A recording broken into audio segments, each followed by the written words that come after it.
on board, everybody, to the second part of this, very interesting interview which I'm having with Gowri. And oh my God, in the first interview, like the first part of this interview, if you have not watched it, I'm urging you, please go, and do watch, and then you'll get to know a lot about, a lot of such stuff which we all should be knowing in terms of Indian folk dances, in terms of, how art is very important in your personal as well as professional life, and what great Indian shades are, currently doing. So in this round, I have decided to ask Gowri tough questions, like based on whatever feedback I've received, and I'll make sure that, we ask tough questions and we get great responses from Gowri as she did in the first part of it as well. So, let's begin. Gowri, are you ready? Ready. Yes. Okay. So perfect. So let's begin now. Now, my very first question is, and this is very important, like on a very serious note, because a lot of people would like to know, like, how do you develop your art skills? Because maybe I have some some interest in art and something, but making it my profession or becoming an artist is a very different road or path to follow. And does art really help in your other areas of life, professionally, personally? What is your experience? And actually, how do you develop such skills? It can be very helpful for a lot of people, I'm quite sure. Yeah. So for me, now that we've been doing all of these things, I don't see just the fine arts as being arts. Somebody who is coding is also, somebody who's good at coding is also art. Somebody who is good at mechanical designs, that is also art. So I think the fundamental question that boils down to is, how much can you observe in the world today and replicate it as per what the world does? For example, let's say an artist is you're trying to design a car, which has elements of a flower. Okay. You should have those observation skills of trying to observe which parts of the flower you want to inculcate in the car. Mm-hmm. Sometimes it need not be the petals at all. It can be the stalk, or it can be the way the leaf engulfs that flower. Itself can provide inspiration to design your a model of a new car. So I say for an artist, it is riyaz, it's practice, it's constant practice day in and day out. But that practice means that you observe every tiny little change in your own body, in how the audience perceives those changes, and keep improvising on it every day. So there is no end to this improvisation at all. You can never say, I have finished my journey and I'm a full-fledged artist today. I think it's a constant journey of learning, just like any other field. But how can the arts help you be a better marketer, a better salesperson, a better manager? Is one key thing that we are trying to give out through Indian Shades. For example, for manager trainings, right, or for any team that requires to learn about teamwork or collaboration, they want to learn about it. We don't put them through a series of challenges where they have to make something in a minute, or they'll have to pick chits. What we do is we show them a classical concert. How a lead singer is sitting in the middle, and he has equally accomplished artists sitting all around him. Okay. Sometimes they might not be, the lead singer himself will be younger in age, and the co-artist will be much more elder to him. Maybe they have an experience of even 30 or 40 years upon the younger artist. Okay. But never, the co-artist is going to try and overshadow you. Let's say it's Rishi's concert. Nobody is going to overshadow Rishi by playing louder than you. By making sure that your voice is not heard to the audience. Nobody is trying to show off their skills because they know that it's your concert. Yeah. In the same way, Rishi, when you're the lead singer, you will also realize, it's just not my concert. Even my co-artists are present with me. Yeah. Everybody deserves their individual spotlight. And we make sure everybody gets their individual spotlight where they can showcase their talent for the 3 to 5 minutes that the concert duration allows. So this structure is already embedded in a Carnatic concert system. It's not that somebody has to make a note and say, make sure you're giving spotlight to everybody. Nobody needs to say it. It's already there in the cultural wisdom. It's already there. Since day one, it's there. And for example, I've seen this in one of Priya sisters' concert. That Priya sisters they are a duo. They are a younger and an elder sister. They are a pair who sing together, and they're very famous across India. And the organizer was going and garlanding the younger sister first, and she said, my elder sister first. Now she just stepped back and said, it's her first. It's the same thing in terms of teams. You know that your team leader has been chosen for a cause, and when you're doing client presentations, you cannot overshadow your team leader. The client will immediately know something is wrong with this team. Why are they fighting in front of me? In the same way, even if your team makes a mistake while presenting, right? The team leader cannot just look at that person and say, why did you make this mistake? In front of the client. A presentation is like a performance. Nobody should know that you've made mistakes unless you tell it after the performance is over. So many times artists have told us, oh God, we messed up there. I said, we never knew anything. What mess up? Sitting in the center stage, an artist can control the sound which is sitting about 100 feet away. With just few things, just saying that decrease the volume or increase it. The audience will not know at all that so much of coordination is going on in the background because they've already developed a language that only they can understand. Absolutely. And that's how it should function.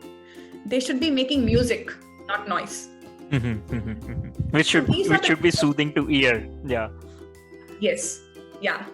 So a concert which, when a client feels, this team, this music, it's melody. They're like totally, they're syncing, they're in sync. Nobody's trying to overshadow. They're all fighting to make sure that I win. So we are all making sure in a concert that the audience wins. They have a wonderful experience. Even if I have a fever, nobody's going to care. But I care whether my audience enjoyed it. So it's the same way. The client should feel that you are in it for his win. That is what we are doing also. We are making sure that our client wins. He or she reaches their goals. And this is how I feel like, being an artist, you can take these values and put it out in the business world today. And real value can be derived out of these simple observations. That's how I feel that going forward, the arts can help cross-skill, upskill any sector. And how, how areas of your life, or anybody's life who is indulged into such practice, how much does art actually affects? That was the second part of the, question. Yes. I think any artist that I talk to today, they're very good at multitasking. They're very good at observation skills. They're very good at color combinations, what goes well with the other. And they're very good at managing crisis. Because, hell must be breaking out in the makeup room, but the performance should still go on. Nobody knows what is happening in the room. We would all be screaming, and we'd say, get ready, fast. And then we would come on the stage and say, good evening, everybody. How are you all doing today? Voice. I absolutely can relate to it. I absolutely, from business perspective as well, I believe it's like a swan, you believe that, wow, like she's just swimming, but under the water, you should check her legs, so then only you'll understand why such calmness is there at the top. So that is relatable. So I think being an artist, anybody who's an artist who's working in a team is a great win for the team, because they will be able to do many things that are very huge tasks to somebody who's not a trained artist. Yes. That's good to hear. So, my next question will be about your couple of favorites. So let's say, what are your favorite and least favorite parts of your professional journey, which you believe, oh my God, this is very tiring. But then at the other end, you feel like, this is something I would like to pick first. So what are those? Because such genre of business altogether is not too common, right? So people, I'm 100% sure viewers would like to know that as well. I think I love the creativity of it, putting together an idea. So most of the programs that we do it's not off the shelf. It's not a product. I would have to get into a focus group, ask the team what is it that they want to achieve at the end of this program, what are their pain points. and then curate a program that will serve those purposes, not my purposes, but their purposes through art forms. So I think that is one part that I really enjoy when I present it to them and they say, yeah, this will work. When they say that, when they are sold on the idea, that is my biggest joy, that I say, okay, I've got another fantastic project to work on. So no two projects are the same. Yeah. And no two teams are the same. Some of the things that I used to not like in the beginning was a lot of negotiations and all of that. But in the course of it, I've come to enjoy even that. I've come to even enjoy negotiations, sales, pre-sales is an art. You ask me, I can go gaga about it. So that itself is an art, I should say.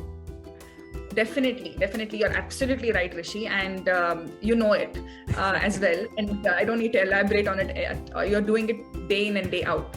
So that also I started to enjoy because I started to understand their pain points. Why do you think, I started to approach even negotiations with more empathy. So I said, okay, what's going to help all stakeholders win? If I win and you lose, not an ideal scenario. Absolutely. If I lose and my team loses and you win, not an ideal scenario. What can we do so that everybody wins? Yeah. Was that balancing point was a little difficult for me in the beginning, but I think I thoroughly enjoy every aspect of it nowadays. Fantastic to hear. And so let's talk about the other side of the coin now. What have critics and collectors have talked about your work? Like have you met anybody who's like, oh, why is it even necessary or anything like this? Like or the genuine critics, so what recommendations or suggestions they have given you? Would like to share a couple of experiences? Oh, I get this every day. Okay. I'm all ears. Yeah.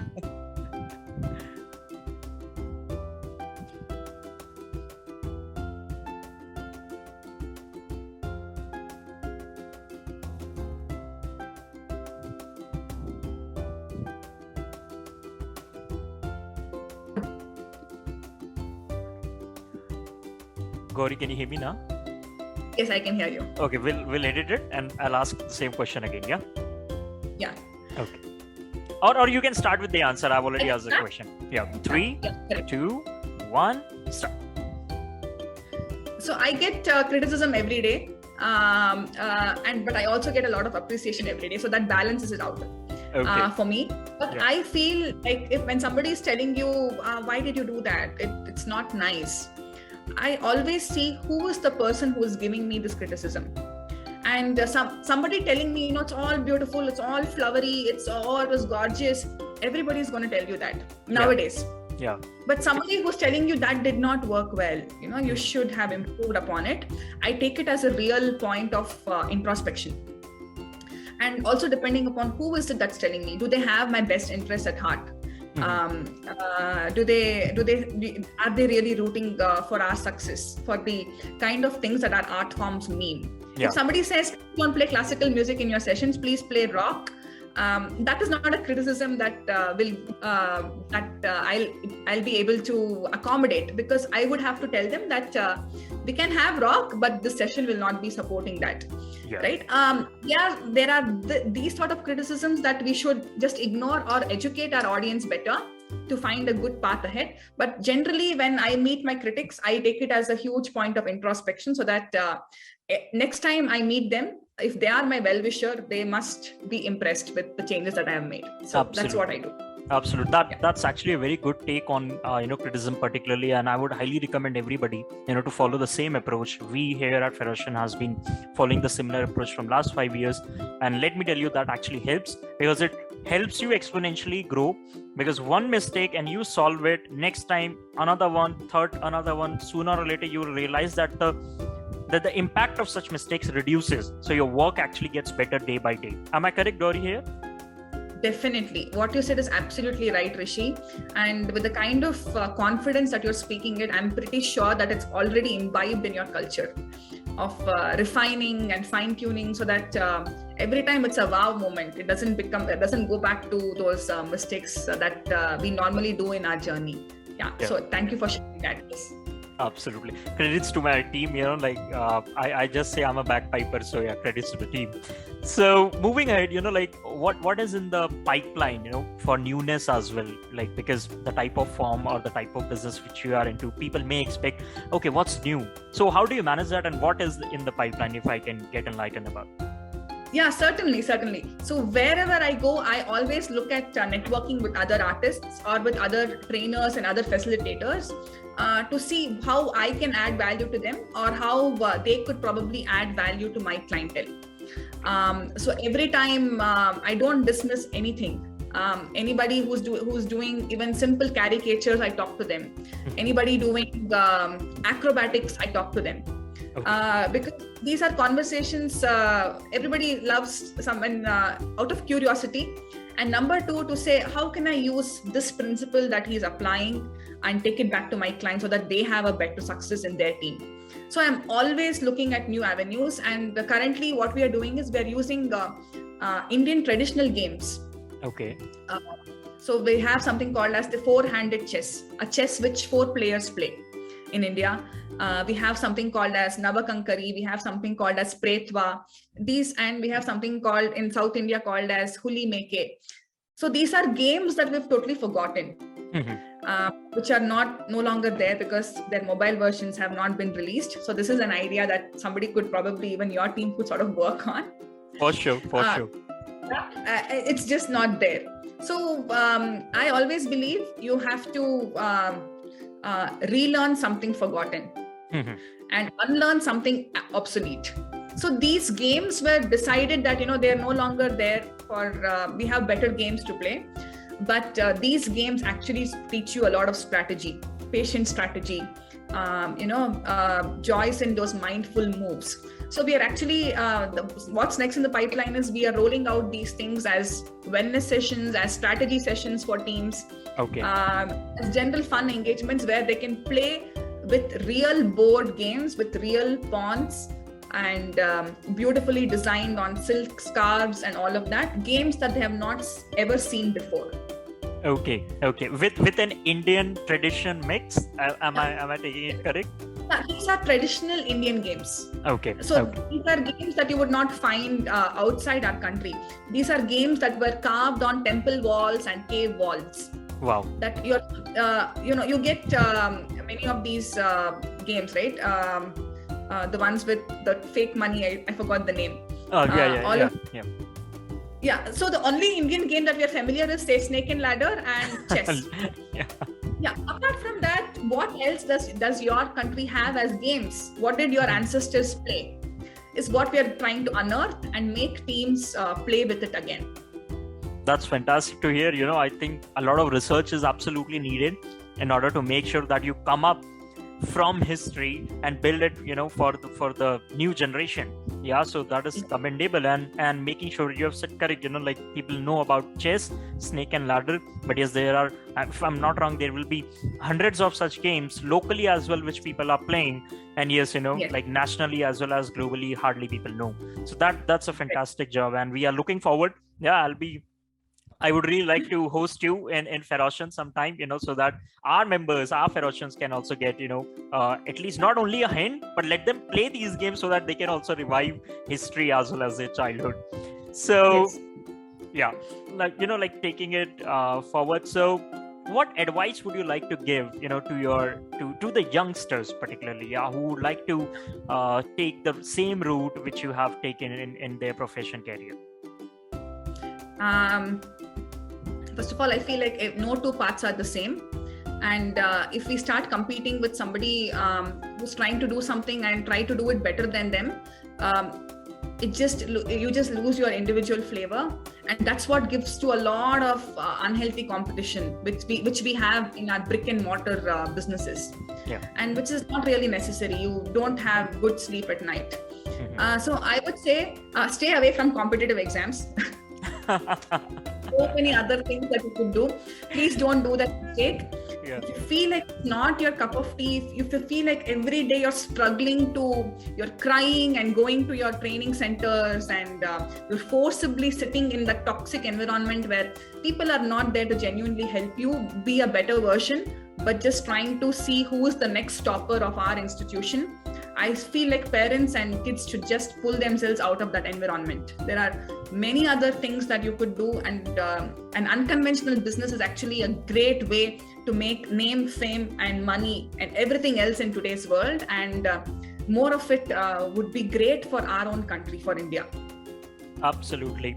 But, for engineers, you have to give, if you'd really like to be an engineer, you have to give examination. You have to, like, Gowri, please make that PS so that, people don't get confused. The thing is, right, the engineering exams, we are always saying who's a good student. But the engineers, I think the term should be changed as thinkers. Who can be a good thinker? Yeah. Don't try to solve the problem, but can you think of different ways to solve the problem? Absolutely. We may not get a successful solution, but we are not going towards that path. I think somebody who tries to get 1,000 different solutions to tackle one single problem is going to be a fantastic engineer. And somebody who wants to be that, somebody who wants to break barriers in space, technology, this is the path to go down to refine your own thinking in that way. Absolutely. That is absolutely, like, people should understand, it's not about securing 90%, 95% and doors of engineering actually opens. That's not the case.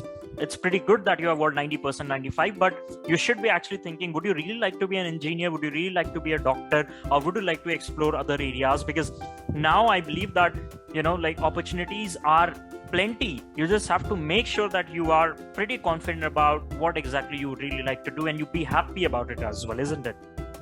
Yes. Somebody recently asked me a question, and the way to solve that was through HCF and LCM. Okay. Until today, because I learned it in that road system, right? Until today, I don't know how to implement it, and I'm admitting it without any shame. Yeah.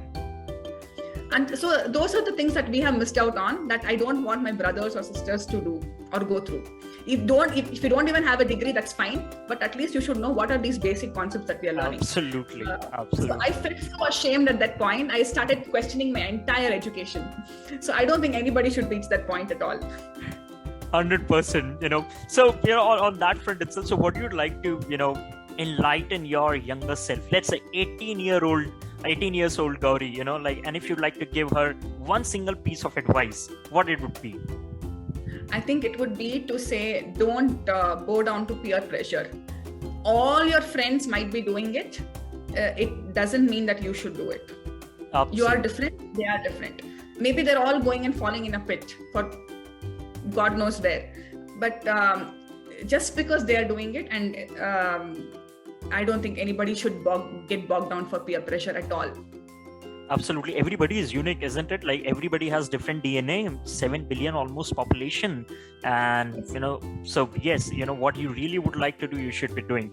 And this is going to be my last question of this fantastic, series of interview, particularly with you, Gowri. And, so Government of India is running such campaigns like Startup India, Vocal for Local, Atmanirbhar Bharat, so do you really feel that they are creating impact in our country in terms of business and startups particularly? And your good take about us, Pharoscion Global, as well, that I'll crop it particularly and paste it on my website, that this is exactly what Gowri has said. So what it would be? Yes. So until now, I'll be very honest. We have not taken, though we are taking a new idea and making it a reality, which is the ethos behind what a startup is. Finding a solution through a unique means, or solving a problem through an unconventional means that doesn't exist in society. But we have not taken the route of preparing pitch decks or raising funds. I have not utilized any of these avenues properly. But what these avenues, even the names, the slogans, what it did give in me is that sense of patriotism. To say, we are one of these companies in India who is fighting for our identity, for making people fall in love with our identity. And that itself, I think, fueled us enough. And to say that we are in an environment where the country wants companies like these to grow. I personally haven't taken any of the benefits that these schemes would offer, because it would require a team to do it. And until we have been trying to get clients, get things running, making sure that this is a sustainable business, and we have reached that point, and I'm very happy about that fact. But we never really explored this part. But the confidence that it gave, that people are screaming to say, we want things that are made in India. We want Indian, the quality of that Bharatiya to come out in every business is what fueled us to go full on. That is fantastic to hear, and I do believe, campaigns like, so at least vocal for local, or, make in India, gives a sense of responsibility that, if there are two products and they are of same type, just two different companies, one you see Chinese product, another you see Indian product, would you pick Indian product? So, that is sense of, responsibility. Yeah, definitely. When I see it and when my clients see it, I feel that they have given you this underlying current to make the right choices. Absolutely. And your team, Rishi, I must really congratulate them, because you seem to have built this team who has their culture right. Who knows what they're doing, who knows what kind of products to give out, what kind of services to give out to their client. How do you differentiate yourself from your competitors? A clear yes or no towards the things that you would do and you would not do. And you taking out time to even talk to founders who are doing something unique itself is such a noble thing, because nobody has time. It would be very easy, right? If you can do it, there must have been millions of others just like you and me in the same age group who could do it, but they're not. Absolutely. Yeah. But you have taken onus on yourself to sort of do this. And that itself speaks volumes about the kind of culture, the kind of team that you have built at Pharoscion. And I'm pretty sure your clients can sense it within the first 1 or 2 minutes of conversation, and they would be sold. And I think in today's era, that the first impact, the first opening is what matters the most. And I felt completely at ease interacting with your team, and somebody who is doing something with this so much of efficiency. I can't wait to try out the entire range of services and products that you are currently offering as an Indian team to the global market. Yes. I saw such amazing activities, because every company today is trying to just cut cost. Yeah. You have multi MNCs who have special schemes for employee benefits, for their wellness, who have to do it. Yeah. Because it's already a part of a larger framework. But small consultancies and things like what we are trying to build from scratch, there is nobody pressurizing us to do any of these things. Absolutely. But then I saw side that your team has been taking part in so many activities. They have been going on drives, and they've been trying to create community awareness about other companies just like you, doing fantastic work just like yours. And that itself is a commendable culture, and I'm so proud to be talking to you today. Thank you so much. It's I'm overwhelmed, I'll convey the same to my team, and obviously when this interview will be released, every Pharoscion will know this. I personally believe that, you are here, so you are supposed to give back to the society. You should be the person, or your team should be that type of vibrant team where everybody is how I can contribute to somebody else's journey. And that is exactly what we are into. And thank you so much for your kind words, and that really means a lot. And with that, we have come to this end of this super fantastic interview. I should say that, I really enjoyed it, and I'm quite sure that, you sitting there at your home, sofa, cafe, wherever you're watching it, you must have enjoyed it as well. Thank you so much for your time, and absolutely thank you so much, Gowri, for enlightening us with so many great stuff. And we shall speak in the very next episode with some other great entrepreneur. Until then, namaskar. Thank you so much. Namaste. Thank you. Thank you so much. Bye. Yeah.